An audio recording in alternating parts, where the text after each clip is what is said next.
আসসালামু আলাইকুম। Thalassaemia support হাবের পক্ষ থেকে আমি মরিয়ম আপনাদের সাথে আছি। আপনাদের মাঝে চলে আসলাম গুরুত্বপূর্ণ নতুন আরেকটি ভিডিও নিয়ে। তো ভিডিওটি না টেনে শেষ পর্যন্ত দেখবেন।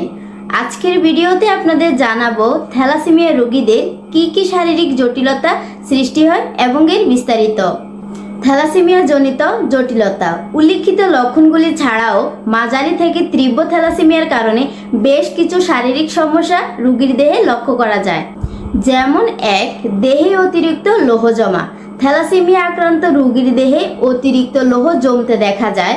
লোহিত রক্তকণিকা ভেঙে যাওয়ার কারণে এবং নিয়মিত রক্ত সঞ্চালনের কারণে দেহে অতিরিক্ত লৌহ জমে থাকে। দেহে অতিরিক্ত লৌহ জমে থাকার কারণে হৃৎপিণ্ড, যকৃত এবং এন্ডোক্রাইন সিস্টেম ক্ষতিগ্রস্ত হয়। দুই, হাড়ের বিকৃতি। থ্যালাসেমিয়ার কারণে বোন মেরুর প্রস্থ বাড়তে থাকে।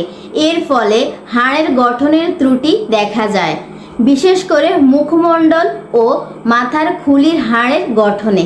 তাছাড়া হাড় পাতলাও হয়। থ্যালাসেমিয়া রোগীদের ক্ষেত্রে অল্প আঘাতেই হাড় ভেঙে যাওয়ার ঘটনা লক্ষ্য করা যায়। তিন, প্লীহা বেড়ে যাওয়া। দেহে সংক্রমণের বিরুদ্ধে প্রতিরোধ গড়ে তুলতে প্লীহা একটি গুরুত্বপূর্ণ অঙ্গ। তাছাড়া নষ্ট হয়ে যাওয়া রক্তকণিকাগুলো ফিল্টার করতে প্লীহা গুরুত্বপূর্ণ ভূমিকা পালন করে। থ্যালাসেমিয়া রোগে লোহিত রক্তকণিকা সাধারণের তুলনায় তাড়াতাড়ি নষ্ট হয়ে যাওয়ার কারণে প্লীহাকে বেশ কাজ করতে হয়, ফলে এটির আকার ক্রমশই বৃদ্ধি পায়। পক্ষান্তরে প্লীহা বেড়ে যাওয়ার কারণে রোগীর দেহে সঞ্চালিত লোহিত রক্তকণিকার আয়ু কমে যায়, ফলে রক্ত স্বল্পতার সমস্যা আরও মারাত্মক রূপ ধারণ করে। তাই অতিরিক্ত প্লীহা বেড়ে গেলে ডাক্তারও অনেক সময় তা বাদ দেওয়ার সিদ্ধান্ত নেন। চার, ঘন ঘন সংক্রমণ। থ্যালাসেমিয়া রোগীদের রোগ প্রতিরোধ ক্ষমতা হ্রাস পায়, তাই থ্যালাসেমিয়া রোগীদের ঘন ঘন সংক্রমণ ঘটতে দেখা যায়। যে সমস্ত থ্যালাসেমিয়া রোগীর প্লীহা সার্জারি করে বাদ দেওয়া হয় তাদের ক্ষেত্রে সংক্রমণ প্রবণতা আরও বৃদ্ধি পায়। থ্যালাসেমিয়া রোগীর মৃত্যুর অন্যতম কারণ এটি। পাঁচ, হৃৎপিণ্ডের সমস্যা।